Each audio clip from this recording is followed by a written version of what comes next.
Hello again, everybody, and welcome back to Wait, Are These Guys Friends? I'm Mike, this is Randy. We're going to argue about some stuff. Let's dive into it. Randy, how's your week? Getting after it. We got a lot of interesting stuff to talk about. That X-Men 97. Oof. I mean, I know we always love the what did we watch, but there's some definite things to discuss about that to start off. Definitely. And I mean, I could have just been wanting to know how you were personally, not just what you watched. But that's all I did. I just watched X-Men 97 like all day yesterday. So that makes sense. Just over and over and over and over and over. Yeah. That's pretty much my life now. So fantastic. So I actually did just watch that late before we recorded. It's kind of fresh. Weird thoughts about it. But I would say the only other thing I watched this week that I spent any real time on was the new season of Doctor Who. They put out 2 episodes of the new Doctor. Ncuti Gatwa, I believe is how it is pronounced. He was in the Barbie movie and a couple other things. He has a lovely accent. I forget what region he's from, but it's definitely one of the regions where I'm like, I like listening to you talk. So... But are you a Doctor Who fan in any way? Do you know anything about the show at all? Very, very little. I gave it a couple opportunities. Actually, is after I watched Broadchurch, just randomly because 2 people that play the Doctor are in Broadchurch. So season 1. So I was just like, oh, I wonder if this translates at all. I mean, I love everything David Tennant does, but the end. It's an interesting concept. I don't know if I could have locked in for as long the whole thing because there's so much of it. But it's probably a teach their own type of thing too. There's always so many points of where do you start, who do you like, blah blah blah. I would say that a lot of people, the Broadchurch thing is interesting because David Tennant is like the most beloved, famous Doctor of modern times. And he, to the point where it's almost comical how much he's been brought back, because anytime ratings sag, anytime interest sags, they're like, hey, we got David Tennant again, to the point where they're just like, I mean, we like him, but Jesus, guys, let's come on. Like the fandom is like, no, we like him. We appreciate it, but fucking cool it. Just cool it. Let's do some other things. And on the flip side of that, Jodie Whittaker has one of the most maligned, unloved periods of time. And it's very odd because she is the definition of she was so good and everything around her was a disaster. All I can think of is if she had better scripts and better plotting and better, like, nothing from her era that I don't like I could ever put on her. I put it on the showrunner and executive producer of her era, because every Doctor kind of has the person shepherding, and the Chris Chibnall era was a pile of hot trash. So also, wasn't the guy from The Leftovers in it too? Was Christopher Eccleston in The Leftovers? Yeah, like he's like not an ancillary character, but he comes in the 2nd season, I think, of it. I didn't really like The Leftovers, so I couldn't really remember. Gotcha. Yeah. No, I know more about Doctor Who from the people that have been in other stuff, I guess, than actually Doctor Who. I would say that Christopher Eccleston was actually the one who started the reboot in 2005. He was the original reboot Doctor of the modern era, and he turned into David Tennant. And then David Tennant turned into Matt Smith. Matt Smith turned into Peter Capaldi. Peter Capaldi turned into Jodie Whittaker. Shockingly, Jodie Whittaker turned back into David Tennant, which is where some of the jokes started coming up. They're like, guys, I mean, come on. They handled it great, right? But it was also a lot of ratings are down, huh? Ratings are down. Everybody loves David Tennant. We've never had him. But then listen, they did it great in the story. And then David Tennant has now become a Ncuti Gatwa. And it's very good. Anyway, so it picks up right after that. That's what the new series is straight from. When did that cease? The Christmas and New Year's specials were just the end of this last year. They did a series of 60th anniversary Doctor Who specials that bridged basically like a year off between Jodie Whittaker and Ncuti Gatwa. I'm going to say it wrong. Like the new guy. Yeah. And basically, because the 60th anniversary was sliding into that gap year, they brought David Tennant back for essentially like 3 or 4 specials that told one narrative story about why the fuck is David Tennant's Doctor back? Is he David Tennant's Doctor? What's this? What's that? It was a really nice celebration of an era that a lot of fans love. And then they were able to bridge it off to kind of do something new. And I'm liking the new series so far. We're only 2 episodes in. But I also knew I would because part of the, oh my God, ratings are down, we're panicking, is they actually brought back the showrunner and writer from the Christopher Eccleston, David Tennant era. So the guy who did those series is in charge of the current show again. Okay. And the only, without getting into too much, the only funny criticism I can add is you can tell that these are now being shown to more Americans. Not that it wasn't already popular in America with David Tennant and Matt Smith, but now that it's on Disney Plus, you can tell they're doing a little bit more. We need to make sure these dummies know what's going on, because Oh, the first episode is hilarious to me with how bluntly they state so many things that in years past would have been teased in the background. Like, gotcha. and things that we know, like stuff about like who the Doctor's character or storylines or things that for new viewers you would watch and you'd pick it up. And some of us would be like, oh yeah, we've known that for years. And they just kind of piecemeal it out. But I swear there's like a 10-minute chunk in the first episode. He's like, yeah, I'm an alien. This is the name of my planet. This happened to me about a year ago. No, my granddaughter was that. I was like, God damn, guys, we're just burning through. Exposition theater. Yes. Yeah. I was like, all right, I know what's happening here. Okay. Otherwise, though, very charming, really entertaining. It's fun again. The problem with the Jodie Whittaker era is it stopped being fun. It became this very, as you would expect from the person who wrote Broadchurch and then hired a Broadchurch actress to star in Doctor Who. Doctor Who kind of stopped being fun. It Yeah. got very dour and it's like, now should we be surprised? You hired half the team of Broadchurch to make Doctor Who. Should we be surprised? But it's fun again. It's really fun. Yeah, I mean, what made Broadchurch work so well is kind of that beneath the surface, not knowing what's going on with, and that doesn't always translate to Yeah. a time travel whimsy, right? Like Yeah. that's And, kind and of listen, Doctor Who has always had serious drama. And I mean that. There are episodes that will make you cry, things that will tear your heart out, turns that are just emotionally gutting because you can't always save everyone. You can't always have the happy ending. And they always knew that. There's a very famous episode in the early Christopher Eccleston Ninth Doctor era, and there's one episode where he manages to save everybody, and they make it a point where he's just screaming, it's like, not today. Today, everybody lives. Everybody lives. And it's just this most joyous feeling to know that he could do that still. And it's just, that's the type of energy the show can bring, and it's really nice. Anyway, watch Doctor Who. If you're a big fucking nerd, you'll love it. So, not you, cool guy Randy, with your sports and your musics. This isn't for you. Anything else you watch you want to talk about before we hit X-Men? no, that was pretty much it. And again, broken record, Boston sports. So if the Bruins are almost eliminated, so that'll cut it down a little bit. But the Celtics just advanced, so we're gonna at least have some NBA going on in the household. Is your wife? I realize it's not playoffs, but is she like so diehard Boston, and also now that the Red Sox are on, she'll be watching those too and all that stuff? So it's really strange as a Boston sports fan. My wife is from Boston. That's her fourth favorite Boston sports team, which is not usual for for Boston sports fandom. Usually the Red Sox take a higher. I would say Yeah. it goes Patriots, Celtics, Bruins, Red Sox for her. So it's interesting. Shall we talk X-Men 97? Let's please, yes. Da-da-da-da-da-da-da. Da-da-da-da-da-da-da. Pour one out for the finale. Da-da-da-da-da-da. Somber. Yeah. See, I nailed that. Nailed the thing. What do you think of the episode? It was every bit it needed to be for the 42 minutes. And that was the first thing I looked at, I'll be honest, to see how long it was, to see what they were going to try to wrap up, what they were going to try to push forward.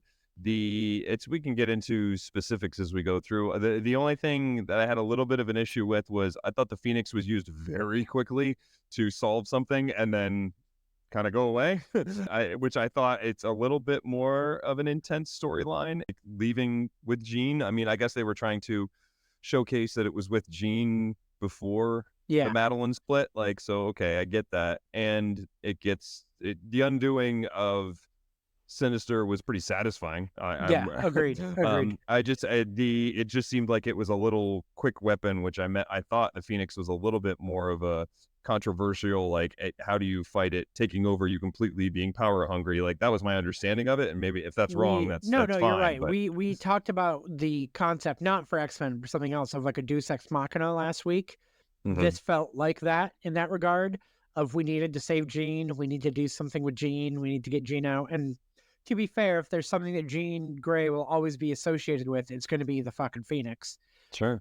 I think that's also why anytime they mentioned the Phoenix this season, it felt very clunky. I felt like because there was. Do you remember?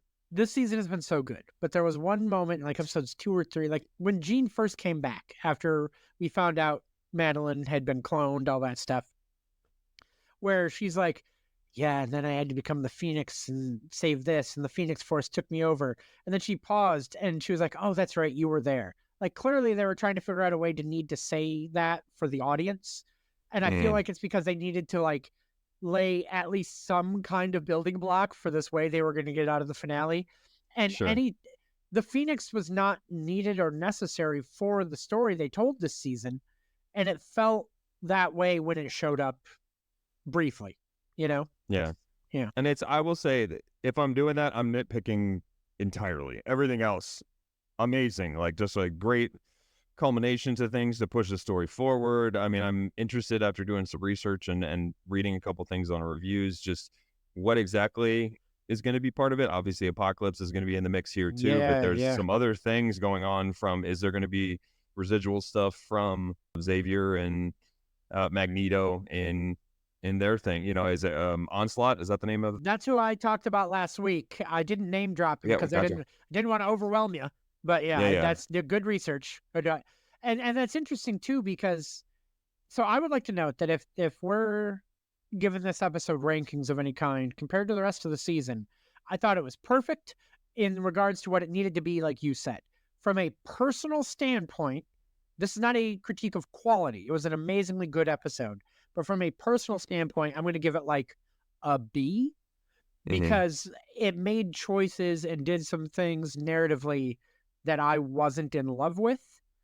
But that's not that they made bad choices or, oh my God, the show. It's what I wanted as a fan.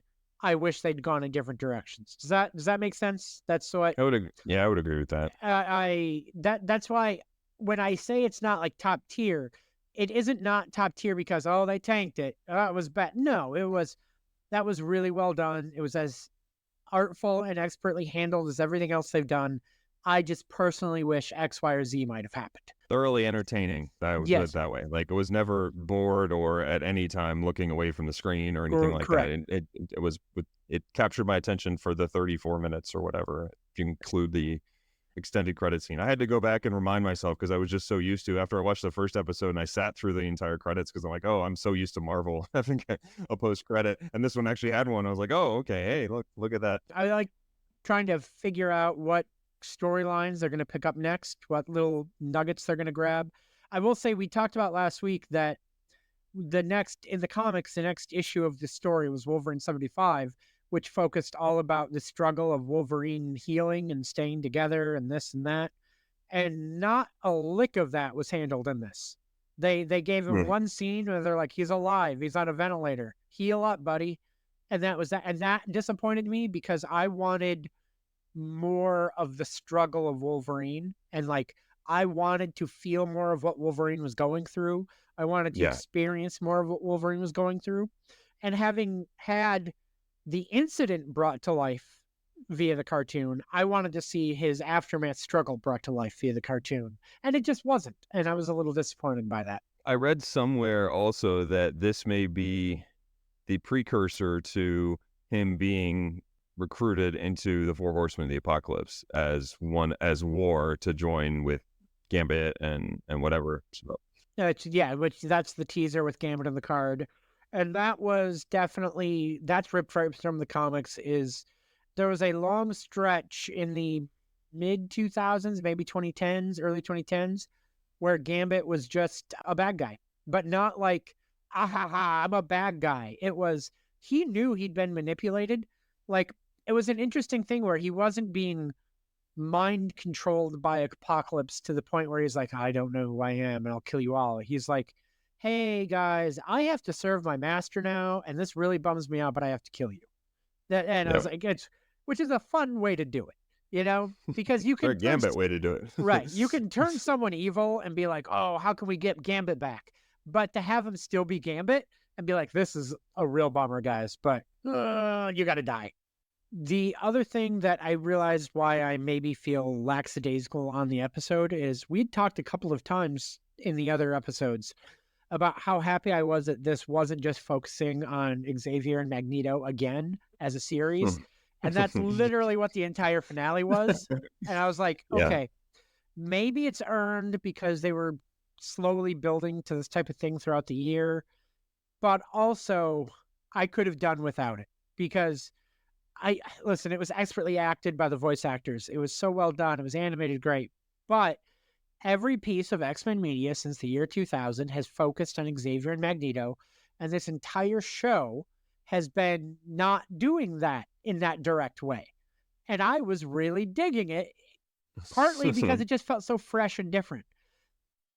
Part of the reason I think I'm middling on this episode, which again was so well done, was that this episode didn't feel as fresh and different to me as literally everything that came before. And that's a nitpick. That is a nitpick, not a criticism. That's me being bitchy that I had been so spoiled that I'm like, oh, back to this, huh? All right. Unless it's setting up for Magneto's family, so to speak, as a part of season 2, where, you know, because we briefly in that, I didn't know this till I looked at the reviews and they showed me the screen grabs, but when they're inside his mind and on one of the boats in his mind, you saw Quicksilver and Scarlet Witch and someone else. I didn't see who the other one was, but that kind of ties into, my goodness. We can get into the list if we need to, but my goodness, the cameos. One of them was, you did see Scarlet Witch on the poster of possible mutant locations in the background behind Forge. And that's straight from a cover, right? Like a comics cover? Yes, Days of Future Past. That is correct. Which the movie Days of Future Past is one of the better X-Men movies. That storyline is where that cover famously ripped from. And I have that cover, and I have it signed by Chris Claremont, who wrote that issue. So, yay. And also, I remember that like weeks and weeks and weeks ago, I had mentioned that I would tell a story about how I got yelled at by Chris Claremont at Comic-Con and made fun of, and I never told it. Now feels like a good time for that. All right, go for it. We were talking about the redemption of Cyclops and how much I love Cyclops and how I feel like even in this, it really continued. I don't see the villain arc coming anytime soon. The way they've handled it, they tease me expertly. Sure. However, that villain arc has led Chris Claremont, who wrote him in the 70s, 80s, and early 90s, to really turn on him as a character, because I had him sign this book, and I was like, hey, man, I haven't signed 2 issues, Days of Future Past and this other one. I was like, love these books. Your run is all time. Please sign this one. He's like my favorite X-Man. And Chris Claremont stops this long line at a comic convention deck. He goes, Cyclops is your favorite X-Man? Why? I went, well, because he was noble, and I like this and this. And he goes, yeah, he was, but not now. Why is he still your favorite X-Man? He's a terrible human being. He left his wife. He did this. He did this. I was like, I still feel like after that, he did that. I tried to explain. He goes, and then he like stopped. He's like, no. And then he like gave me like a 5-minute diatribe about why Cyclops is one of the worst characters to ever exist at this point. And like, I'm standing there with my books in line, and there's a line of people behind me just looking and waiting to get their book signed while Chris Claremont's telling me why the character I shouldn't like. And I'm like, well, I'm sorry. I ended it with, well, sir, I'm sorry I seem to have upset you. I hope you have a lovely day. And I walked off. It was very uncomfortable. It was really weird. He was like 19, and his girlfriend left him for a guy named Scott Summers, and so it's just that's really what it came from, I'm sure. It was just so uncomfortable. What have you done? What have you looked into? What else do you want to talk about in the episode? I can hit a few things.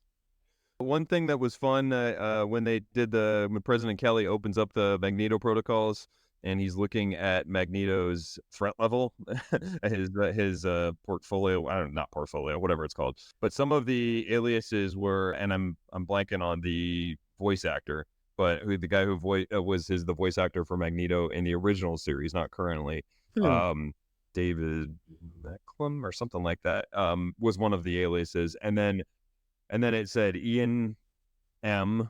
and Michael F. So which is pretty good. So like, yeah. So from both of the, and they didn't, obviously didn't put the whole thing in there, but to see, obviously referencing Ian McKellen and Michael Fassbender from the 20th Century Fox X-Men movies, which is Yeah. fun little Easter egg stuff there too. The other, I wanted to see if I had it up. What happened to the other? Did the guy Oh, who David Hemblin is the guy's name. did he die? Why didn't he get cast in In the new show? 2020, in Oh, 2020 he did. So oh, it's a nice little tribute there too. At the same time, yeah. I wanted to look at like also his levels. Like, so you look at, from it's look like 0 to 10 or something like that. And strength, he's about a 7. Intelligence, he's almost a 10. Speed, a 5. Fight, stamina, and agility, he's a 7. Energy level, he's an 8. And global danger, he's like almost over 10. Fantastic. So, I love that. And if you no could be an argument. 11, yeah, exactly. That's I mean, I would argue some of those attributes should be a little higher, but it's pretty funny.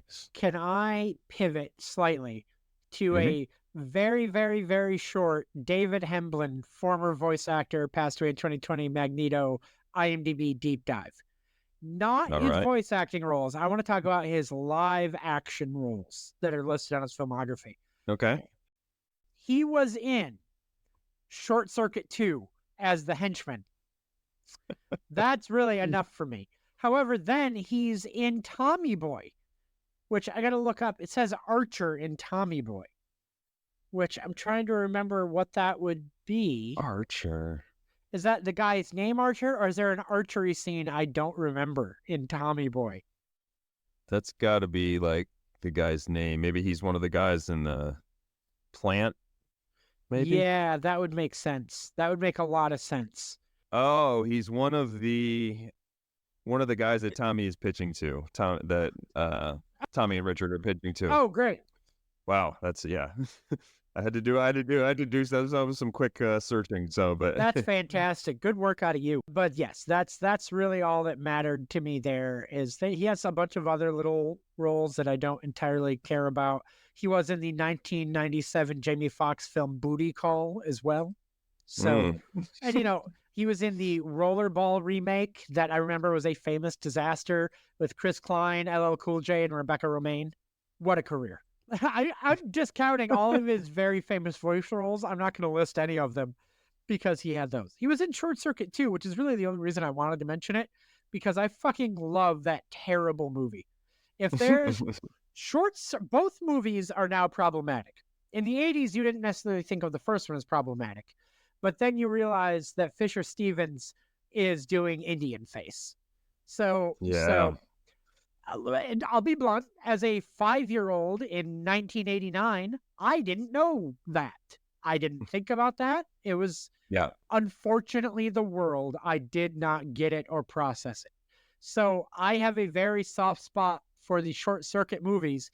Then I watched them as an adult. I was like, oh, Fisher Stevens is doing Apu as a live action character before Apu was a character.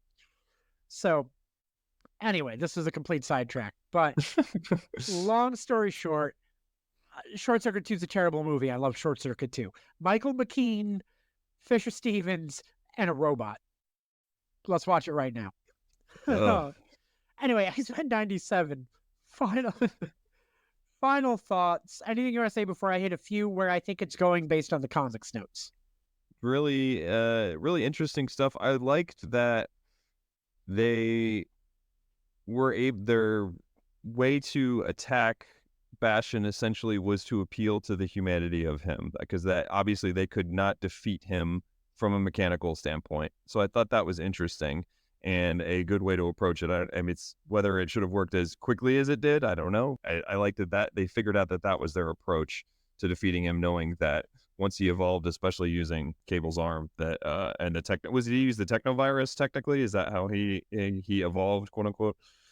In the comics, part of the Cable story is that he's actually as powerful a telekinetic as anyone, more powerful than Jean Grey, but he actually is using his own matter manipulation skills to hold the virus at bay in his arm within. Oh, okay. So, like, there have been moments in the comics where he needs to not have that focus and use his power elsewhere, and the virus just starts to ravage him. Okay. So that ties into what we might talk about for season 2, they're definitely doing, when they separated the X-Men, in the comics in the 80s when something similar happened, the whole team wound up in like Mojo World, which they've already done in a few other areas. And then when they all wound up together again, I'm so curious if they'll do this. I'm going to get into what Cyclops and Jane are going to do in a second. They brought the X-Men back, and there was legit like a multi-year run in the late 80s where the world thought the X-Men were dead, and the X-Men operated at a secret base in Australia. Funny thing about the end of that story, when they brought the X-Men back together and they merged like all the teams and they they did all this stuff, that was the famous X-Men 91 series that led to this very cartoon. Like the success of that remerging, redoing of the X-Men and the reestablishing of the status quo which is I think currently like the biggest selling #1 issue of all time. Remember I joked about the adjectiveless X-Men book, the second X-Men book? Mm-hmm. That was the book that was like the new second title, and they brought all the team back together. They were putting them back in the school. It was a reset to the status quo, and that was so big that the cartoon debuted a year and a half later. They started like, we got to fucking get on this.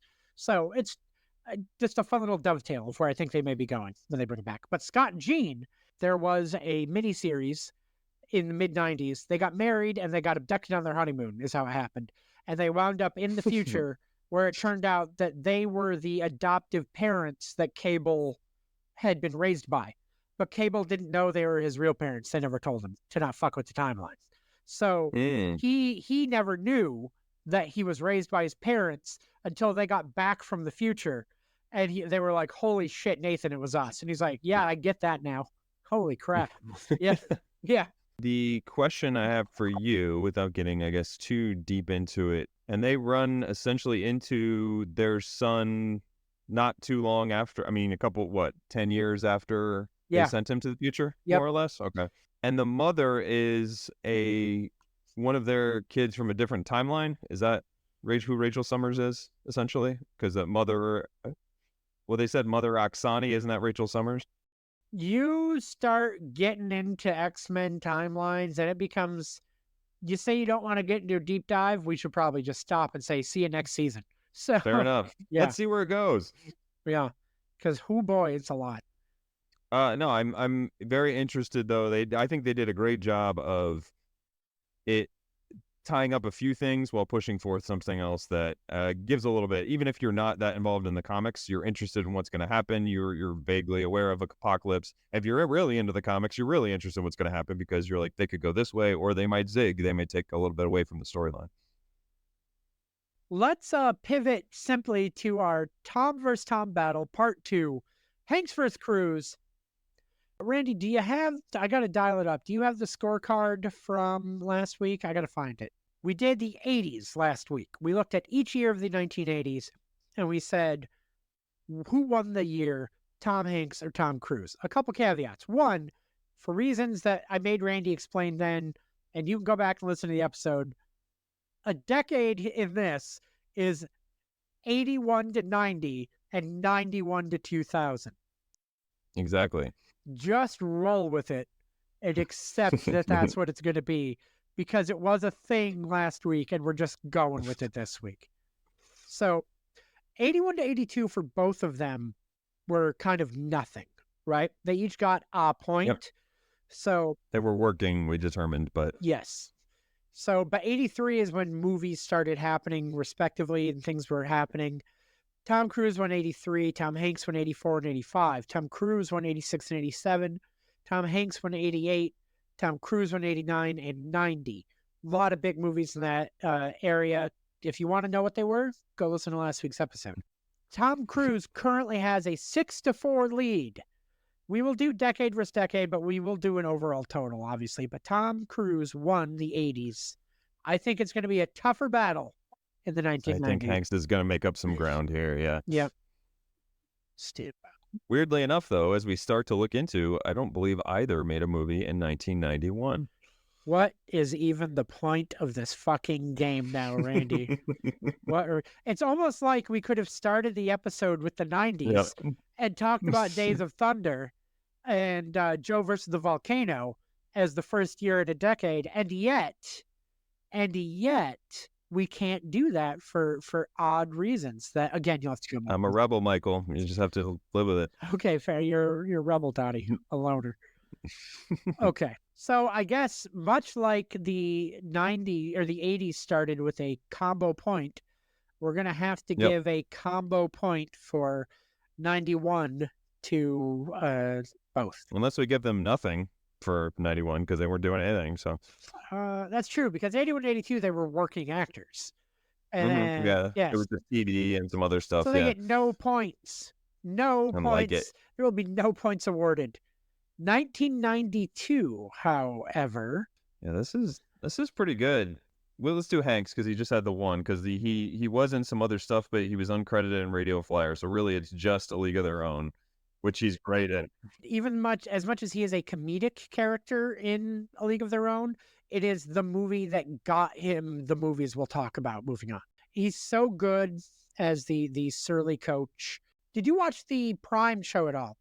No, I heard it was good, but It was or was it not? No, it was fantastic. It was absolutely Okay. so good, and it's a shame it got canceled. But a real interesting twist where the character, Tom Hanks's character, is written Yep. out like 3 episodes into the series. He abandons the team and goes on. He goes back to like male baseball and does other things. So it's really fascinating because they got rid of him.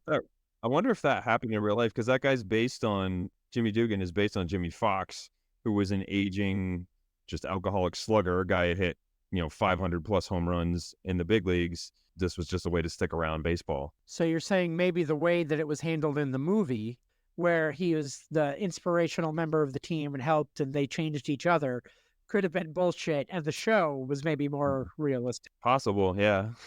A League of Their Own holds up.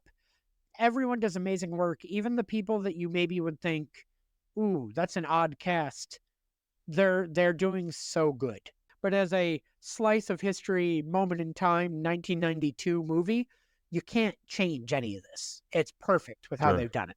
Moving over to Tom Cruise's 1992, A Few Good Men. If you put A Few Good Men up against A League of Their Own, obviously they're wildly different movies, but if we're talking strictly the cachet, it's almost equal because they both still have an iconic line being quoted today. They both still have an iconic line being overquoted today.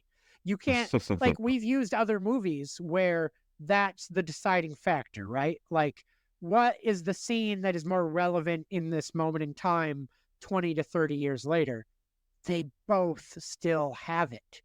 How do you decide? Do you give Tom Cruise the nod simply because he made Far and Away, which was a big hit? I wouldn't. That Irish accent is awful. It is, but it was a also Nicole Kidman, Australian, as it. That was a hit though. That was a yeah, it made pre-fall, money. Yeah, sure. That's And actually not terribly reviewed. I think it's not awful. Yeah. my question is, if you were to look at the year, do you have to use that if we're putting this head-to-head battle up as Tom Cruise made this one other movie that did well? Did he have the better year? And I don't know if I have the answer for that. I wonder if I put it in a vacuum. I'm trying to evaluate this, and I say, I think Cruise also has the benefit of being able to play off this other amazing cast, which Tom Hanks does too in League of Their Own, but being specifically Jack Nicholson, whose performance is just unbelievable in A Few Good Men. Yeah. But he has to hold his own with him too in Right. order to make it work. And I think he does. And I don't know if a different actor is in there, are they holding their own with Nicholson to make those courtroom scenes work? And that, to me, that gives him a slight edge, just because it's more of an ensemble for League of Their Own. I mean, Hanks is a brilliant part of it, but I think that Cruise carries a little bit more weight based on what he has to carry. That's how I would vote him. You are 100% right. I would call that. So I think Cruise barely wins 92 just for that reason. I think you're right, and it is to give him the win is to give him the just nose over the finish line win. He just edged him out. Yes, Both played well. It's just somebody had to Yep. be the victor. I absolutely agree. Let me mark that down for you. This may be the last win for him for a little bit. We'll talk. You never know. You never know. I don't like you stacking the deck already. You clearly came in. You didn't come in I to mean, play. he's up 7-4 overall now. So I mean, You're right. Tom Hanks has some work to do, but he's gonna do it. 1993. And I would like to then pivot. We'll go first to Tom Cruise because you clearly are going to give him the loss. I can tell already based on your things. I would love to have the discussion of it. The Firm was massive. It was a yep, big deal. It was a big hit. It started, frankly, the disgusting glut of movies from what the fuck is that? John Grisham. John Yeah. Grisham. Yep. It started the over like we still get them, but there was a point in the 90s to early 2000s where it's Jesus Christ, another John Grisham movie. And then he was plugging those books out, another law book, another law drama. As an avid reader of his books, this is arguably the best adaptation. Time to Kill might be the best one, like that, which is a great movie too. But these two were much more above The Client, The Rainmaker, all those other ones too. These two were very well done, I thought, Okay, as that's good to know. adaptations. And also Gene Hackman, absolutely stellar in this Mm-hmm. movie. Yeah. Wilford Wilford Brimley. Brimley, yeah. Wilford He's a bad man in this movie. Here's the thing though, is when Wilford Brimley plays a villain, he's so fucking good. He became the Dar Brutus guy. People Yeah. forget what an actor he was in the 80s and 90s. He became a joke when he became a Family Guy clip when he shouldn't have. Right. Was it funny? Did we all laugh? Yes. Should he have? Mm-hmm. No. Also, Yep. the Jigsaw killer, Tobin Bell in here briefly, the Nordic Man. So Yeah. Gary Busey, Holly Hunter, what a cast. Hal Holbrook's in it too, right? Yeah. Yes. And I don't know. What else do you have to say about The Firm before we dial into Tom Hanks? Anything? nothing related to Cruise's performance, but the I am slightly biased. I really liked the book, and the movie ending is totally different than the book. Oh, really? Which I didn't appreciate. So, but that's nothing to say for his performance. The movie's been out for some time. Drop me with those spoilers. Hit me. Well, it's just the as I recall, it's been a while since I've seen it. The end of the movie, he represents the mob guys. Like he says that he's going to represent them because that's the whole idea, right? Is that the firm is a front for all this mob money and stuff like that. And he finds a way to steal money and get away. That's how the book ends. Oh, spoiler alert. Okay. So he what he's trying to do in the entire movie, he actually succeeds with. Was not remembering at the time. Do you know if that ending change was controversial back in the day? Like people were pissed. I don't know about pissed. I think definitely noticeable though, like because it was a really popular book. So moving on to Tom Hanks, 93 is Sleepless in Seattle and Philadelphia. Yeah. Listen, that's the win. Those two is the win. But let's give Sleepless in Seattle its due first, because I say League of Their Own is probably why he got Philadelphia. Joe vs. the Volcano and a lot of his comedy work and some of the other things are building into that Sleepless in Seattle. This is the second Tom Hanks, Meg Ryan pairing, but the first one that really, truly blows the fucking doors down. All its nods, everything. We talk about Capra-esque stuff here. So just there's a lot of great. That's what makes this movie, I think, so entertaining. Is it's some good send-ups of just trying to navigate through what's a relationship, what's the dating world, like how can things come together, but also the fact that sometimes whimsy and happenstance just make their way into our lives, and it's like, can you roll with it? And it's fun to watch these two converge. It's one of these movies that modern technology would have made impossible to make. Because they would have just texted or Tindered or emailed or something. Like, it's a shame. Sure. Like, this movie would have needed multiple scenes explaining why they couldn't just talk right now. Right. Yeah. It's very odd. Which, that's why it's one of those moments in time. Also, looking at the trailer right now, as I look at IMDb, in the like conference area with Meg Ryan's work team, the guy who played Kenny, Frasier's boss on Frasier. Always enjoyed Kenny on Frasier. So just want to drop big Frasier guy, this guy right here. Yeah, I was going to say, David Hyde Pierce in this too. I have not watched this movie in so long. I really want to now. Like, I'm looking at the trailer silently, just thinking, like, having it wash over me, be like, man, what just a good time. I want to give this another look. the joke where Tom Hanks and Rob Reiner are just like, oh, remember in The Dirty Dozen when Jim Brown and they start like mock crying over it because like the the girls are crying over it happened one night or whatever the movie is. It's really funny. Philadelphia, which I've actually watched Philadelphia, I think within the last year. I love this movie. It's Mhm. it's It's not a fun movie. It's a high drama about a man dying of AIDS who gets screwed over. And like in 1993, gay man dying of AIDS, fired from law firm. Like this is high level controversial film drama. yeah. It sounds cliche. It is as a cis hetero leaning, I say hetero leaning, I'm ace, but hetero romantic white guy Mhm.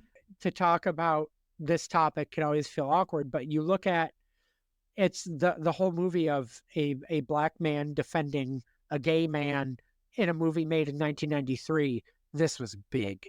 This not big. This Yeah. wasn't big. This wasn't the movie Pig. This was not a sequel, but it was a big fucking deal. And it's not just the physical aspect that they put Tom Hanks through of how they transform him. It's seeing this man that had such a life and such spark just slowly being withered away and tired and beat down, and you just want these evil fucking rich white men to fuck off, which is a Yeah. universal message, especially in today's society.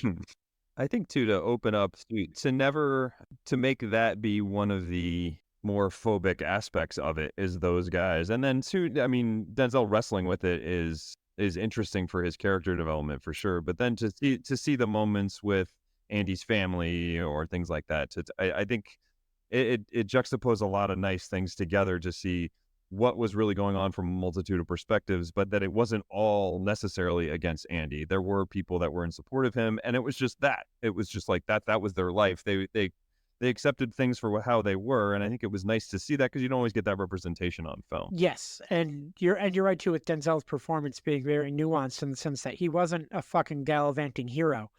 He turned him down at first. Yeah, it took time, but he got there because he did the right thing. Mhm. Also, it's I think too. no, Oh, no, go no, ahead. no, please. Yours is going to be real. Mine was going to be a joke. So, Oh, okay. Gotcha. No, I was just saying, just similarly to how we kind of give, I mean, I think we're giving Hanks this anyway, obviously, but the Cruise being able to play off of Nicholson in A Few Good Men, I mean, it just having Denzel opposite him makes this performance even more so for Hanks, even though it's an amazing performance to begin with. So, and to be fair, as much as Cruz is playing off of Nicholson in A Few Good Men, A Few Good Men, Nicholson is weaved throughout like a special appearance. He's not a cameo, but he's not a lead. Denzel's right. a fucking. They're going toe to toe. They're doing a lot of Sure. things. Yeah. And then my dumb comment was going to be, and also because this is the early '90s and this still happened, this high drama, this important drama, still had a song released for its soundtrack, Bruce Springsteen's Streets of Philadelphia.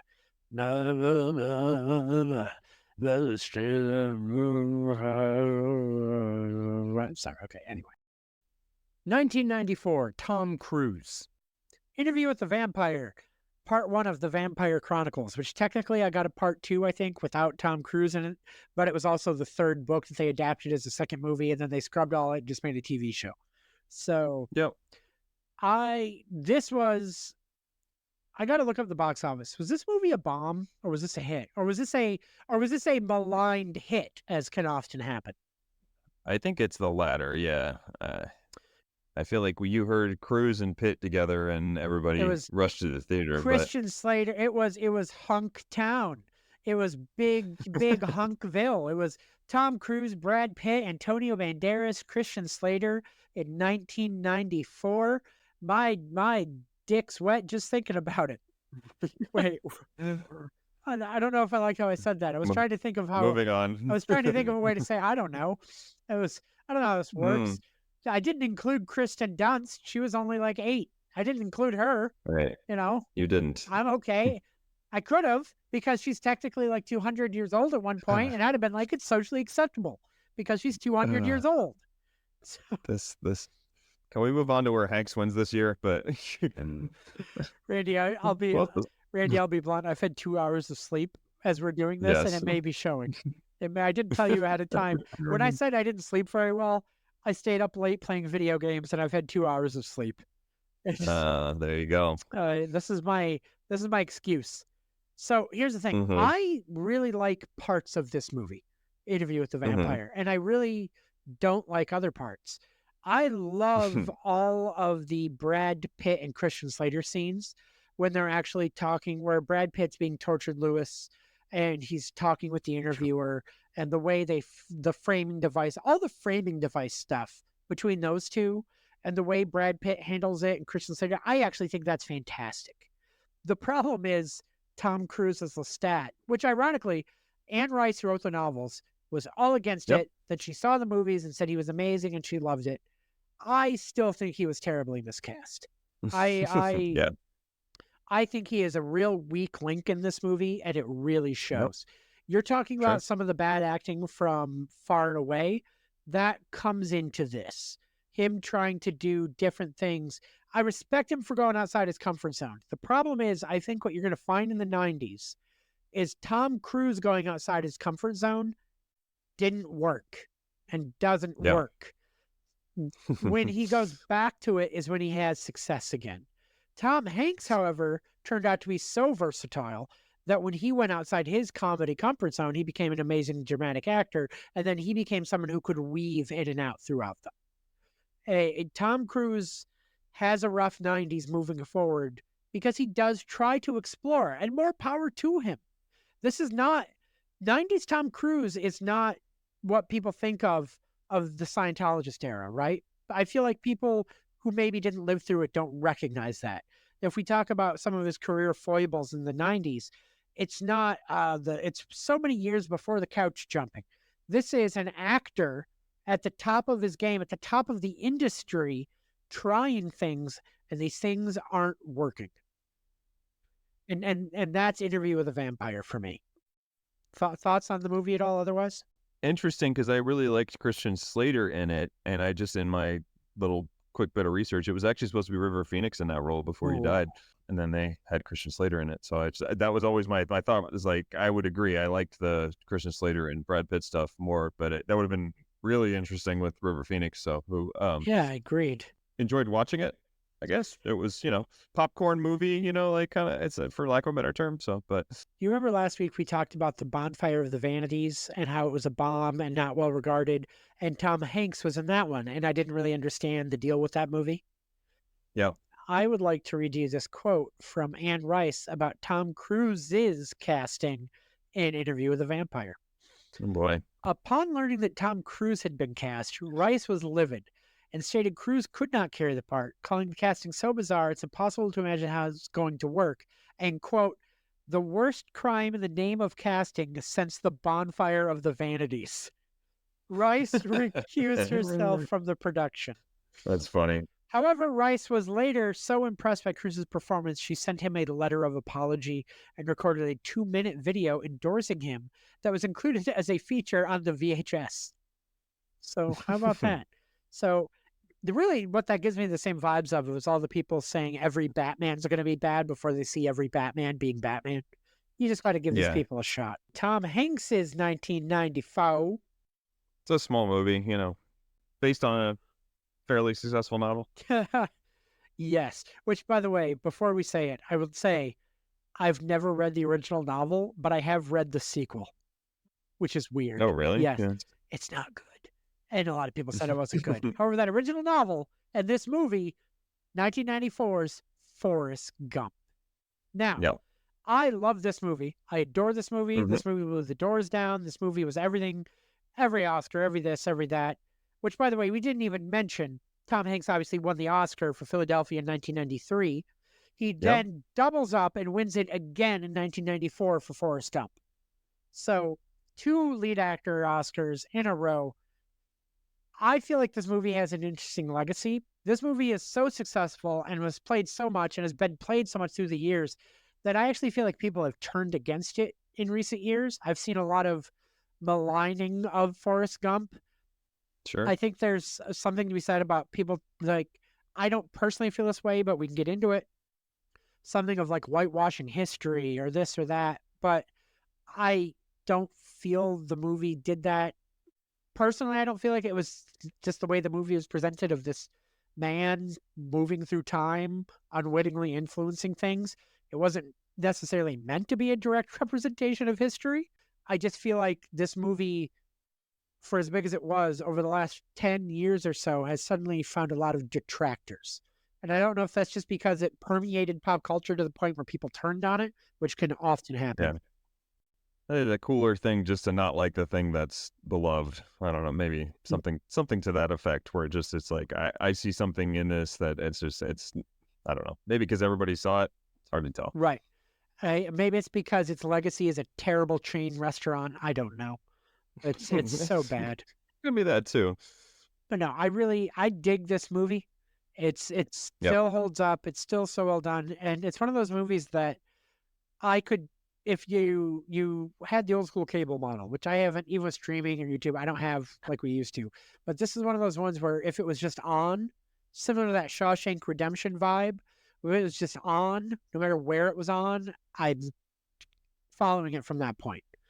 You can dive right in without any real over and over again, and so many quotable lines. Again, that's probably part of the backlash. It hit Austin Powers' saturation of overquoting at one point. Sure. So, but it's, I think, also the adaptive nature of some of the quotes. So it's one thing when you can say a quote over and over again, and then it becomes the insert thing here is like a box of chocolates, and everyone's just like, all right, we get it. Yes. You saw Forrest Gump. Could you imagine, though, being the first guy to have made that joke?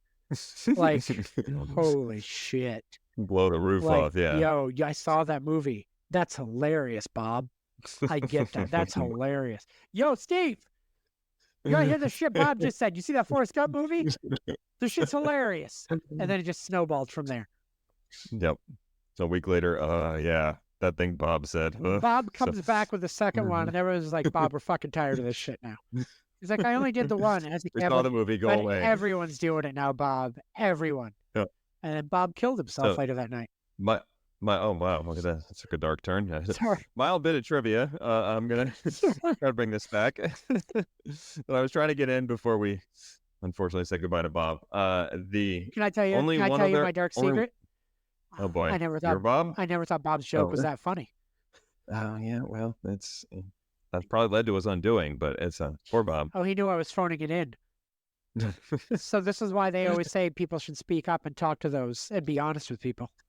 Did I do this to Bob? Maybe. Oh my God, Randy. Maybe Forrest Gump did it to Bob. Randy, I'm going through a lot right now. Maybe that's why people don't like the movie. Randy, I now can only associate Forrest Gump with the terrible things that happened to Bob. Oh, Bob, we hardly knew you. I could have known you better, and I didn't give you the chance. Anyone coming into this conversation midway through for whatever reason, Bob is a completely fictional person that we made up as we were just discussing some random things, I think. And let you tell me otherwise. Because Mike. We're not live streaming this, the only way that can happen is if somebody paused at this point in the podcast because the Bob was too much for them. I don't know. Sometimes you hit the 30 seconds ahead. You never know. Well, no, that's fair enough. You know, you're right. You're skipping. In my mind, it was the Bob jokes were too much for them. They left it for a week, and they came back, and they're like, "What the fuck is going? Oh, God damn it! That's right, Bob." Nope, they're still talking about Bob. So it's no, you're right. My brief bit of trivia before our Bob aside. There's one other actor. A Bob aside. It was a Bob aside. I meant Bob ASIDE, but not ICIDE. But oh, poor Bob. There's one other actor who won consecutive Best Actor Oscars. Do you have any idea who that might be? It's from the 30s. It's a long time ago. No, I don't. Then Spencer Tracy won for Captains Courageous and Boys Town. Oh, how about that? I know Spencer Tracy because he was in Look Who's Coming to Dinner with who the hell? Sidney Poitier, who I believe then won the Oscar as the first African American man for that movie, right? Correct, yes. And then, but I don't know. Spencer Tracy's one of those guys where I don't know I don't know the golden age of cinema, right? I know of the really big famous ones, but I don't know the golden age of cinema.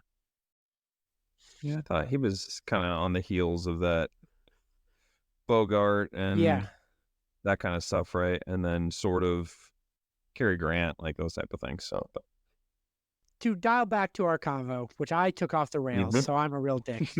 They both released one movie in 94, but it's a clear, obvious winner that Tom Hanks is the winner.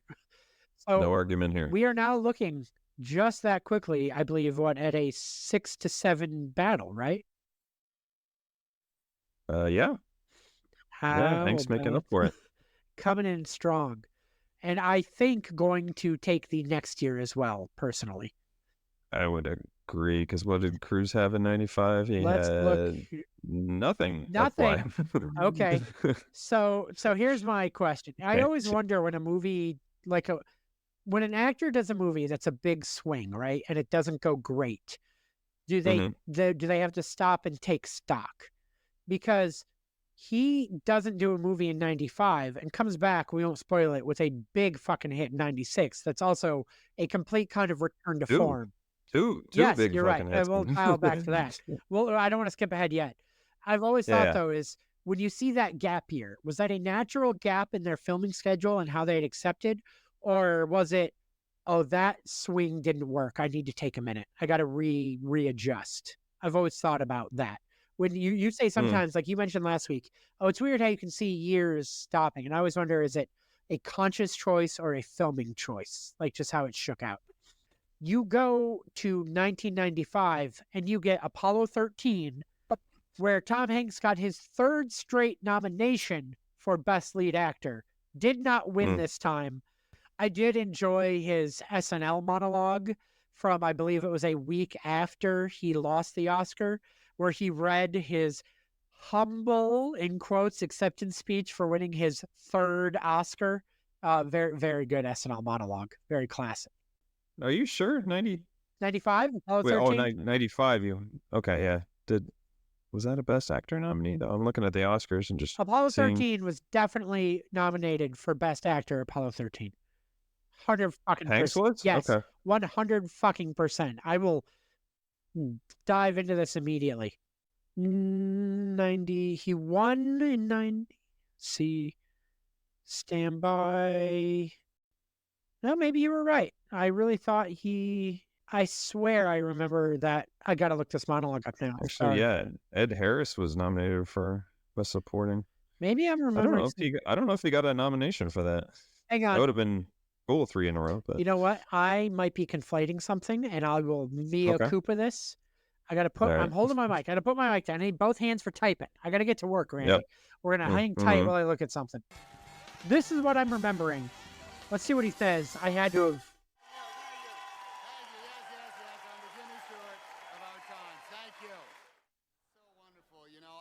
So safe here because I know that no matter what, I can always come back to Saturday Night Live and plug my latest movie project, which is in this case that thing you do. It opens nationally October 4th. That's next. We're getting there. We're getting there. Not yet, Tom. Not yet. We'll talk about that in a second. It's been a good year. It's been a pretty good year all around. Pretty good year. It's not a great year. I didn't win an Oscar this year, and.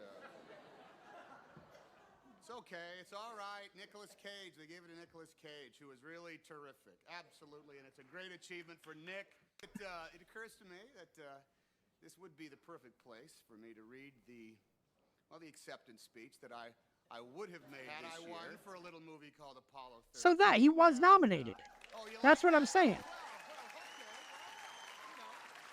That infers to me that he was nominated, right? Yeah, I wonder if he just, I don't know.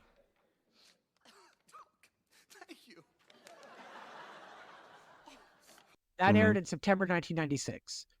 My entire life until this moment, I thought because of that he was nominated for the Oscar. And now, was it just saying that he should have been? Because you're right. Looking at Apollo 13's Wikipedia, Ed Harris was nominated. Kathleen Quinlan was nominated. Best Picture, Film Editing, Sound, Visual Effects, Screenplay. No Tom Hanks. I think that was just the bit was if I had won the third Oscar. The way he had said if I'd won. Nomination be damned. He didn't even say nomination. So in my stupid brain, this entire time, I thought he'd been nominated. Since 1996, I had thought Tom Hanks was nominated for the third year in a row. And we say these deep dives don't teach us anything. My world is shook. My world is what do I know? What do I even know? I claim to talk about pop culture. What do I Yes. fucking know? I Nothing. mean, that speaks to Hanks's year, though. That Yeah. oh, I didn't get nominated for My Apollo third. 13, which is a great movie, and then oh, by the way, And also was so good that the joke that he didn't win made me assume he was nominated because the movie was good enough that I would assume he would have been nominated. Thank you again, for he's going that. to win by default for 95, Yes. right. So, but Uh, there is one other movie we should mention from 1995 that Tom Hanks is a part of. fucking Toy Story. My Yeah. goodness. I hadn't looked up. I was thinking we were going to That Thing You Do next in 96. Listen, Tom Hanks was going to win anyway. It's a default. Tom Hanks was Yeah. going to win anyway. It's Apollo 13. Tom Hanks is going to win anyway. It's Apollo 13 and fucking Toy Story. Yeah. Did he get Oscar nominated for It's Toy Story? I'm sorry. All right. I'm such a Pixar fan, so it Yeah. just the one that started it all. I have such a sentimental tie to that They movie had- anyway. But I love all the Toy Story. Like it's that two movie thing would probably win him just about every year. I mean, obviously he wins unopposed here, but it's Agreed. that is unbelievable. There's no way he loses this year. Even if you could move a couple of the other Tom Cruise movies into this year, and he would still win this year. It's that good. Which also now thought- I believe ties up. He's on a 3 stretch. This fuck is 3 Oscars. He has Yeah. won 3 years in our categories, which is what matter. So it is now tied though, right? Is it 6 and 6? Or 7 Or 7? 7 7. 7. Yep. 1996. That Thing You Do for Tom Hanks, but Mission Impossible for Tom Cruise. And I got to tell you, my gut reaction, I can have a talk about this, but my gut reaction is Mission Impossible wins the year for Tom Cruise. I would say probably anyway. Don't forget Jerry Maguire also came out in 96. geez, so I why think do I that keep skipping these big movies? Why do I keep skipping these big easily movies? topples it. Yes, and even if we didn't have Mission Impossible, Jerry Maguire would win over That Thing You Do. Tom Cruise is going to win 96, but let's talk about these movies and why he's winning 96. Did he get the Oscar for Jerry Maguire? I don't know anymore. I can't. No, I can't. Cuba. I think just Cuba Gooding Jr. He got nominated. I think, can't but trust my Cuba- own memories. Fair, but this was okay. I'm not just. I don't want to say like a goofy comedy or whatever. He was a certain kind of leading man before, but this was blockbuster romantic comedy, universal appeal. Tom Cruise, beyond compare. Well, I was going to say that yes, it's to the comedy thing. I wouldn't say obviously because he'd never done that style. He had this is more. He had been charming. Risky Business is the Yeah. only thing I would say we could even call a comedy, and that was like his first big breakout movie after The Outsiders, and even that had some dramatic moments. Like he was never a comedic person, ever, in Right. his stuff. What I think this is he takes 95 off and he looks at 96 and he goes, okay, we're going to go back and we're going to hit a little bit of that Top Gun Days of Thunder flavor with Mission Impossible, right? I've had, I need to reestablish that base. I need to get that back. And yeah, Mission Impossible does it. And as much as maybe I don't love the first one as much as some of the other ones in the series, boy, did that become a long-running thing that I'd never imagined how long it was going to go. If you told me in Sure. 1996 he'd have another one coming out next year still, in 2025, I'd go, okay. Didn't see that coming. Yeah. But then Jerry Maguire, you're right. Jerry Maguire to me was all the things that didn't work about him in Interview with the Vampire. They go, Tom, you literally played against type and you did nothing that you're the most charismatic fucking person. People love you at this point, definitely. You are so charismatic. You've never done a real romantic comedy. You've never done is Cocktail a romantic comedy technically? Yeah, I guess kind of. It's yeah. But to me, this movie is here's what you're gonna do. You're gonna go out and you're gonna be the most charming, charismatic motherfucker on the planet, and you are gonna win everyone over. And whatever the last 2 years were, not gonna matter. And that is exactly what happened. So Well said. And then here's the thing. I like That Thing You Do. But And it is definitely a Yeah. Tom Hanks movie, not as an actor in the sense of it didn't he co-wrote, he directed it. Correct. Yep. Actually, he just wrote, not even co-wrote. He wrote and directed it. This was his big writing Hmm. directing swing because he's at the height of his powers at this point. And he would rebound, but this is definitely a dip. Every big actor makes their dip, makes their swing. And when it doesn't happen, they dip, right? You have your Interview with the Vampires. Jim Carrey, you had your Cable Guy. You have your dips. This Hmm. is his dip. And that is still a good dip. I like that thing you do. I like this Right. movie. I'd watch it right now. It's a good flick. But it didn't blow the doors down, and it didn't lead to Tom Cruise. Damn it. That's the first time I've done this episode. It didn't lead to Tom Hanks becoming Clint Eastwood, where he's writing and directing all the time. Yeah. It didn't Sure. lead to that. But respect, you made a good movie that I enjoy, but it doesn't win you the year. This is definitely Tom Hmm. Cruise's year. And he pulls ahead again. Any thoughts Mm. on that thing you do since we gave Tom Cruise all the flowers? I think, like you said, fine and perfectly enjoyable movie. Just doesn't stand up to the blockbusters on the other side. I think it was a I well received and Yeah. well enjoyed movie, and people went to go see it. But just, I mean, Yep. to kick off one franchise and to be one of the seminal parts in Tom Cruise's career, I Agreed. think And for both movies, I, really. I would say that I love the That Thing You Do song. It's still a banger. I would listen to it right now if given the opportunity. I do want to look Newfound Glory cover. Listen, that's my favorite We of have it. talked about that. Adam Schlesinger, who was in Fountains of Wayne, did a lot of Mhm. prolific music for TV and film. Also went on to be like the co-contributor to almost every song on the show Crazy Ex-Girlfriend, which I've talked about before. Okay. So, Cool. if nothing else, this shows this song, the staying power of that song, if not the movie, shows how Yeah. good Adam Schlesinger was and put some respect on that man's name at any time. Indeed. So, moving back to the yearly breakdown, however. So 97, we're just going to skip. Neither of them made a movie in 97. So Huh. once again, nothing in like it. So we'll do no points, which means Tom Cruise coming up at the end, but we're going through 2000 because of your weird rules. Yep. 98 also no Cruise. So yeah, interesting. Cruise took basically 2.5 years off. Oh, but 98 Gotcha. has a big one for Tom Hanks. It A sure big does. Saving Private Ryan. How about that? What a good movie. Definitely another seminal, became kind of he got a little World War II obsessed for a little bit there, I feel like, especially in some of his Yeah. projects. He always loved it. And as an old white man, every old white man eventually becomes World War II obsessed for a while in their life. But this was Tom Hanks's era of that. But great cast, great movie. No, Steven Spielberg coming back It's- big with another First 20 minutes of this movie are as epic as any movie making ever made. I'll throw it in there. It is incredible. Storming the beach. How old was I? I was 16 when this movie came out. And I saw it in the theater and I saw it with my family because when you're 16, you have to see movies with your parents still. It happens. Sure. I'm not a hip, cool guy.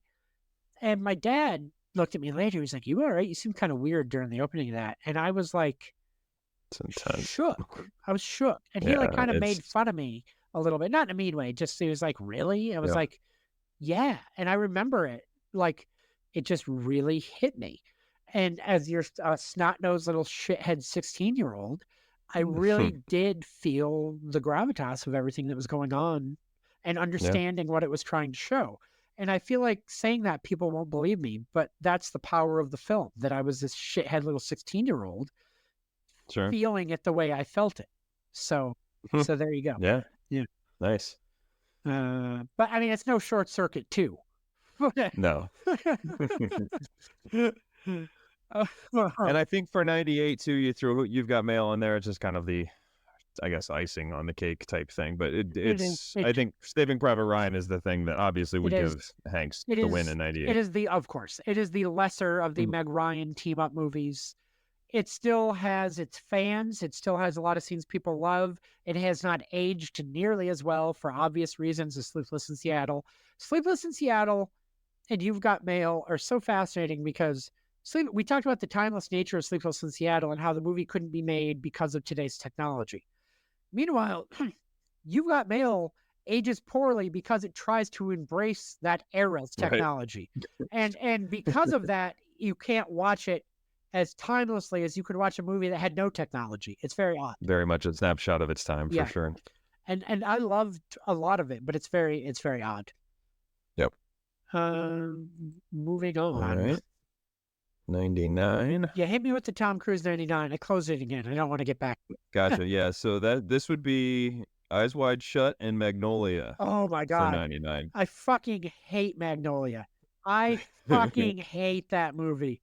I detest Magnolia so much. And listen, this was, It's so long. it's so fucking pretentious. Here's the thing. I love Boogie Nights, right? So you must Mhm. think, my goodness, that man must love Paul Thomas Anderson movies. I have never liked another Paul Thomas Anderson movie. I have not liked Oh, there you go. anything since Boogie Nights. I cannot stand since 1997. He made Boogie Nights in 1997. His next movie was Magnolia in 99, and I have not liked a Paul Thomas Anderson movie since. I fucking cannot stand this pretentious bullshit. So, but anyway, what do you think about Tom Cruise's 1999? Also, to real quick, Eyes Wide Shut, the unfinished Stanley Kubrick movie. They did what they could with it to finish it in editing, but Stanley Kubrick was famously a meticulous perfectionist. So anything that they released was not a Stanley Kubrick movie. And I think it was reflected in the final product. It may have been Kubrick-esque because it was technically all directed by him, or at least most of it was, but they didn't finish the film with him. So it's a tough road to hoe, as it were. So, Yeah. but please, before we talk Hanks, give me your thoughts on the Cruise 99. You clearly know mine. I'm in the same boat. It's Magnolia. I felt like it was one of those movies that everybody wanted to watch in college, and they were just like, "Oh, there's so much going on in this movie." And I sat through it, and I was like, "This is so long, and so I don't care." Yeah. And so, while it's well reviewed and viewed as one of his better performances and stuff like, I don't care about it. So I'm in the same boat. And then when I look over, Was it before at you hit Hanks Tom on the other Hanks? side, Before you hit Tom Hanks, was it a well-reviewed performance for him? Because I remember thinking how terrible he was in that movie, but that might just be because I hate the movie. Oh, I thought he was. By the way, Maybe I'm making that up too. Magnolia currently. Oh no, that's Google's. I was hoping it had a really bombed IMDb. But No, that was Google's vote. IMDb has like 8 out of 10. Yeah, I was so. disappointed. I saw 4, but that was a 4 out of 5 for Google. I was like, damn it. Yeah. I wanted to join some hates, but I don't know. Yep. I didn't like him in it. But anyway, the flip side of that, the complete like opposite spectrum of all the vitriol and then at best apathy I had of the Tom Cruise 1999 is Tom Hanks's 99, where you have The Green Mile and Toy Story 2. The Green Mile, absolutely stellar film. It really is funny how he leans into these like fantasy drama-esque like things. I keep using Capra-esque because he keeps fucking making them. The joke about what he had said about the thing in the SNL monologue earlier that you heard was, haha, yes, Jimmy Stewart of our time. But yeah, that tracks because he just kept making those movies that touched everybody. And then on the other side, Toy Story 2, the movie that was so good, they didn't release it to direct to video. They were going to release that movie direct to video. And then they were like, wait a minute. Like that was in Disney's early era of, we're going to start shitting out, it ended eventually, but that we're going to shit out Bambi 2 and Peter Pan 2 and all these sequels. Then they saw it and knew what they had. And Pixar was early Pixar. Thank goodness they were able to know the quality. And it became the theatrical release, which is a big deal. In the discussion, anyway, at the time, and you could probably make the argument that of one of the better sequels, one of the better definitely. is the sequel as good as the original. It's hard to take on the phenomenon in the original, just like that was one of the first things we saw from Pixar. So that blew us all away. But at the same time, it became in that conversation when that came out, it's like, wow, this might be better than the first one. I have heard that, and I can see that. I don't personally feel that.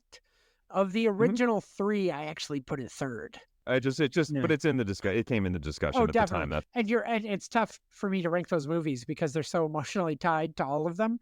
Like to say Yeah. I like Toy Story 3 better than Toy Story 1, you couldn't make Toy Story 3 in a vacuum without Toy Story 1 and 2. Right. Emotionally, they connect in. It's a tough thing to say, you know?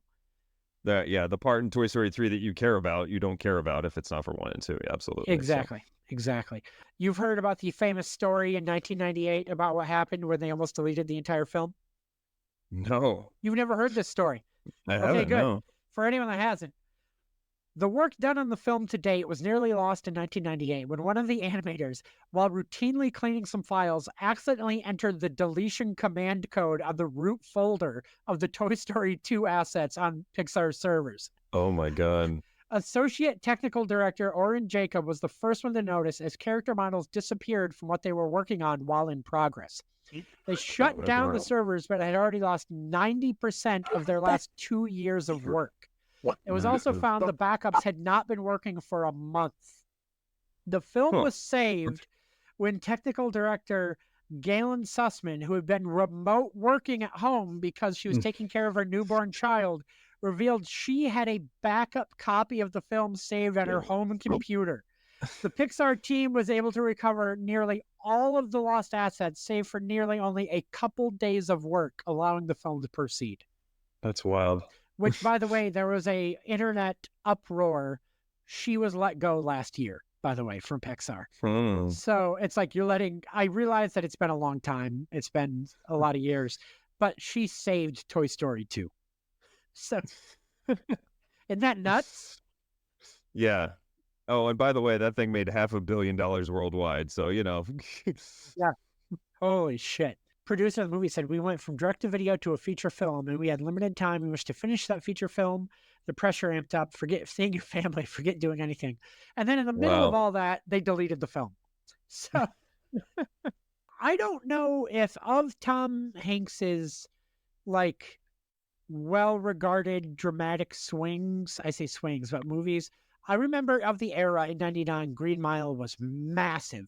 Michael Clark Duncan was massive. Everyone had a huge hit. Like it was, but I don't feel it's hung on through the years like some of his other movies have hung on through the years. I don't feel like people talk about the Green Mile like they talk about a lot of his other films. Personally, I don't think. Tell me if I'm wrong. No, I think this was an at the time thing too, where it was the known but unknown thing that Stephen King wrote it, and it's so Shawshank is still fresh in people's mind and stuff like that. So like I think that appeal of, or am I speaking out of turn? He wrote No, Shawshank, I was actually right? going to say, Yeah. I was going to say it wasn't even that it was fresh in people's minds. Is Shawshank, as you remember, famously bombed, despite being well regarded. Right. I think 5 years on, this is when Shawshank was hitting the point of, oh no, this is actually amazing and we love it. And that's what kind of led to this, Could be. This non-horror King-assance, as it were, where they were bringing out some of these non-horror Stephen King stories that were happening. And this was great. And do you remember how the books were released for this, by the way? This was a gimmick that he did. He didn't release this as a novel. He released this as 5 tiny novellas over time. Oh, okay. And then it was eventually published again as a book. My mom was a big Stephen King reader, so I thought it was very odd that I saw her around the house with these tiny little things. And she's like, this is how the new one's coming out. Yeah. So, but then the gimmick of that being popular and then Shawshank, I think, gaining the traction that it did years on, led to this being a big touchstone at the moment, but I don't think hanging on the way a lot of other movies held on. Sure. But you can argue me and say, no, you're wrong.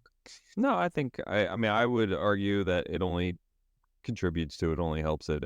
Again, that's another one where we saw, I think, similar to Magnolia. Maybe people are just very fond of 1999 movies, but to rate it as 8.6 on IMDb, I was a little surprised. Right. I thought it was fine. I just didn't think it was that good. But it's better than fucking Magnolia. I'll tell you that right now. Yes. So I guess in that regard, it is correct. But if you made me watch, I would put both lower than what they are currently ranked. But yes, same. That's Hanks for 99, right? Yep, and that's a clear, no skips, no whatever. That's in my mind, a decisive victory. Hey, I stopped keeping track. Who won 97? Was that a nobody? Nobody. Year? Yeah, we had 91 and 97, both nobody. 98, 99, both Hanks, right? Yeah, because Saving Private Ryan was 98. Ah, So yes. And now let's get to 2000. Da-da-da. I have Tom Hanks up. I don't have Tom Cruise up. What was Tom Cruise's 2000? they both had one. Mission Impossible 2. So personally, I think that is the weakest of the Mission Impossible movies, if you were to rank them. Also, he has his weird hair in that movie. He's the only one who has his like Nice. weird flippy hair. And Yep. then it has kind of one of the weaker Metallica soundtrack songs. And on the flip side, you have fucking Castaway for Tom Hanks, which I think puts him just right over the edge again, personally. Especially Yeah. if you're stacking up the two. This is But- going to be unpopular. I'm not the biggest fan of Castaway. However, I think Oh. I can acknowledge the performance. Maybe that's Okay, so- I recognize it as, but I would put it as something I would watch ahead of Mission Impossible 2. I think That's what I was so gonna as- ask. I think Between that's the where two. I'd put it. Yeah. What don't you love about Castaway? Talk to me why. And you're saying you don't. It's not that you hate it, but give me through some of your. Talk me through it. What do you got? I think I mean, it's to his credit that he carries the majority of the movie by just sheer nature of what the premise of the movie is. But I'm a bigger ensemble guy. Just I like more characters, more things throughout. So it's a singular character study, not always my favorite kind of movie. That's just a personal preference. So So I mean, personally, I feel Wilson got snubbed for Academy Award, but yeah, it's fun. It's just Best me. supporting, So Here's my I think question. they did an SNL bit on that, didn't they? Like Did Weekend they? I Update don't or something. remember. I feel like I put into that. Well, now we'll look that up. Castaway Weekend Update. Wilson the volleyball. There it is. Hang on. Let me screen share this one too. We'll get That's you right there. preposterous. I remember that more than the movie, probably. I'm But proud of you. Box office and wow audiences with the I wonder who tour the de force voice is. performance of its star. He's one of America's favorite actors, and we are very, very lucky to have him here tonight. Please welcome the star of Castaway, Wilson the volleyball. Oh, Will Ferrell. That is definitely Will Ferrell. New York, I love you. Give yourself a nice round of applause, New York City. Yeah. Now, Wilson, you were great in Castaway, but I got to know, what is it like working with Tom? As soon as the filming started, he knew I was turning into the star of the damn flick. So what does he do? He goes behind my back to Zemeckis and gets my sex scene. I don't remember. He's great. You had a sex scene? Oh, yeah. It was sensual. All right, I can't play this whole Very thing. tasteful. Yeah. Early Tina Fey, Jimmy Fallon Weekend Update, which was a great resurgence of that format for the Yeah. show. I personally vote Castaway by far. It sounds like maybe it's a little closer for you, but you still vote Castaway. Yeah, I would say so. It's not necessarily not a huge fan, I would say, of either movie, but definitely recognizing the performance being better for Hanks for Castaway. Without you don't have any trivia in front of you for Castaway right now, right? I'm going to ask you a question. I'm going to ask you one of those things I know instead of math. So what do you know? When they were filming Castaway, they took a long, long break so that Tom Hanks could lose all the weight necessary to actually look like he had been on the island. During that time, the entire crew of Castaway went and made another movie while they waited for Tom Hanks to lose weight. What movie was it? And it was a big movie. Zemeckis. I don't know. Yeah, enlighten me. What Lies Beneath with Harrison Ford. Oh, wow. And also, that to me is the last. Michelle Pfeiffer, that one yes, too? I didn't Yeah, say yeah, her yeah. because I forgot who it was for a second. Yeah. So, interesting thing on that. That to me is the last gasp of great Robert Zemeckis. You get this 1-2 punch of What Lies Beneath and Castaway, and then he goes into the goddamn rabbit hole of motion capture where he just ruined. Like, I don't care. I don't Yeah. fucking care. Stop it. But you were one of the greatest filmmakers of the 80s and 90s, and now you Right. just stop it. Anyway, sorry, I get uppity. Especially just seeing how good he was right until anyway. Sure. It's No, I'm like with it's Mean Girls fetch. Stop trying to make this shit a thing. You're in the Right. uncanny valley. So, oh God. Anyway, that's the count. Boy, did Tom Hanks the pull away 90s. with a commanding fucking lead by the end. He did. He took, by my count, he went 6-2 in the 90s. Yes, year he by did. year, with two years being a wash because it's 0-0 essentially. But then, so as he was behind 6-4 entering 1991, he has now pulled ahead 10-8 for the 2 decades. You're talking Tom Hanks. Hanks won, yeah, overall. Sorry, Hanks leads 10-8 over that 20-year period. And it's interesting though to look though, but because of the gap years, we both gave them 6 victories per decade though. So your original, we give them an overall between the 80s and 90s, but what started this, the original genesis of this entire topic, your original question was who won between Tom Cruise's 80s and Tom Hanks' 90s. And you don't have a winner. It's, yeah, I guess, unless if you go just by the numbers, we extrapolate it out, because there were 2 years that didn't have it. So if you pushed it out, then it would be whatever, 6.4 to 2.3 in the 90s or whatever. In your mind, having gone through this exercise, you see Tom Hanks wins the 20-year battle.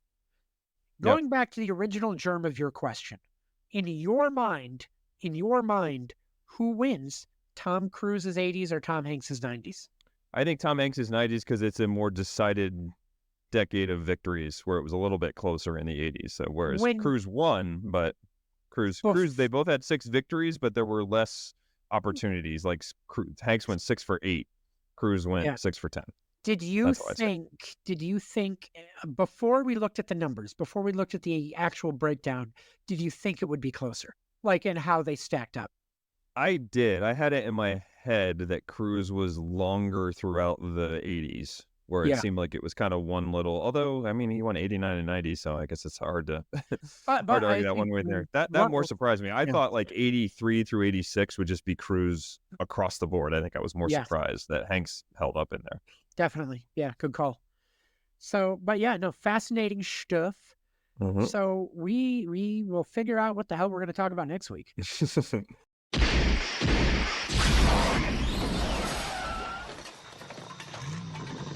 Listeners, it's Mike. I've just come back from the future where I was editing the episode, and I just cut out like a 4-minute chunk where I had detailed the bizarre current career of James Franco, and honestly, it was just a lot of reading and not a lot of talking. That being said, look into it. He's doing a lot of weird international foreign films, and there's a lot of projects on the shelf that people won't release. Fascinating stuff. That said, there was one part at the end of the conversation that I couldn't bear to remove. This is that part. You have, this is a would you rather, okay? Oh, God. This is a big would you rather. Get ready. Mm-hmm. You're making a movie. This is your passion project, okay? You have wrote it. You're going to direct it. You have full casting approval, except the studio is insisting on one thing, and they're giving you a choice. They're giving you a choice. For this very pivotal role, you could either have 2024 James Franco or 1988 Fisher Stevens as his character from Short Circuit. You either get brown-faced Fisher Stevens or 2024 James Franco. You have to pick one of them to make your movie. Yeah, I'm taking James Franco. I'm not. You're already here for it, Randy. I don't love these options. This is, am I setting my hair on fire? I'm gonna. Oh God. Can you say Randy supports James Franco? You heard it here first. Thank you very much. Boy. This has been. Mike puts. Well, I'm guessing you're just gonna edit it. So let's see if there's ways that I can go. James Franco might be, and you can just cut up words and then splice it all together, and then I'm sure you have something that I can already be. If you would like to give me some more pauses between your personal negative hero, no chance, and okay, just checking. All right. Fool me once, shame on me. Fool me twice. Fine. Well, in that case, I guess we should pivot to. I was going to joke actors that are less problematic. Then I remembered Tom Cruise's entire last 25 years since Katie Holmes. All right, I am going to hop in my TARDIS. We are going to go back to the present day. I'm taking you all with me. It's bigger than the inside. You can all fit in here now. We will resume the goodbyes, the plugs, the tail end of the episode Everyone be well. Enjoy the rest. I don't know what we're gonna do. We've exhausted this. X-Men Yep. 97 is over. I have no idea what to focus on. I have no shows. I gotta find out something in my fucking life. Yeah. So, I'm talking about media. I mean, in general, I really need to get my life together, Randy. And with that, if you'd like to cheer me up, you can find me on all social medias, Mike Barcode, MikeBarcode, on both TikTok and Instagram. I just posted, at the end, I put a little plug for this podcast. I just posted a video that you may be interested in if you didn't catch it on the Tickety Talks. Top 5 shows that ended in a cliffhanger and broke my heart. Currently doing okay. We got about 5,000 views on that sucker. People are responding. We're getting some nice dialogue on there. Yays and nays in some of my choices. I never watched Last Man on Earth, but a lot of Last Man on Earth commenters mentioning that broke their heart. So maybe a show I need to look into there. Any thoughts on cliffhangers before we actually do the proper wrap up, Randy? The only ones that I were going to kind of jump into, and I guess not cliffhanger. Well, one would be Alf. I don't know if you're. I'd say that Some was that one of people- your ones. So I didn't get a chance to. Oh yeah. You haven't watched the video, huh, Randy? I haven't. No, Huh. I'm terrible content. Huh. Be better Huh. than me and watch Mike's TikTok. So Don't know. I actually had said it to a commenter. A few people have commented Alf. Alf is one of those ones that was on my short list, didn't make my top 5. And I have a lot of thoughts about it because they technically did a continuation TV movie that didn't answer any of the fucking cliffhanger questions. It's terrible. But that's a topic for another time. I will finish the plugs unless you have anything else. Mike Barcode, MikeBarcode, on TikTok and Instagram. You can also email mikebarcode@gmail.com if you'd like to have any extra talking points, discussion points, something that you want to talk about that's maybe a little bit longer than just a comment. If you want to leave just a comment, though, leave a positive comment. Leave a positive review on anywhere that you listen to our podcast. Helps the old algorithms. Helps us get to more people and expose, but we want to really expose ourselves to everybody. That's what I say. boy. That's what. Wait, where are we? Sorry, but no, thank you. Leave those 5-star reviews anywhere you can. We really appreciate it. And with that, I will say thank you for listening. Have a great rest of your day whenever you're listening to this, and we'll talk to you next week. Won't we, Randy? yes, indeed. Thanks so much. Goodbye, everybody.